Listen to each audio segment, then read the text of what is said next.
Deci când o să fie o decizie, să fie comunicată și explicată. La această etapă noi ne alăturăm asta și discutăm toate subiectele care vreți să discutați dumneavoastră. N-am să vin cu bani la mine, dar vă promit că ceea ce urmează să includ în politica fiscală este pentru binele agricultorilor. Și în buget, când o să includem, o să restituim din start. Nu o să vedem la jumătate de an, să vedem, sunt mulți bani pentru acciză. Ea trebuie prevăzut în buget la început de an și asta e angajamentul meu. Pentru că eu cred că duceți cheltuielile și dați accize și nu bați capul. Ascultați puțin, stați puțin, domn ministru. Dar de ce nu discutați cu acest contingent? De ce?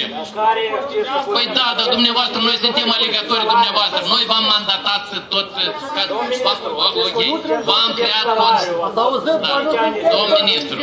Domn ministru, noi suntem, domn ministru, nu este corect, ascultați-ne mă.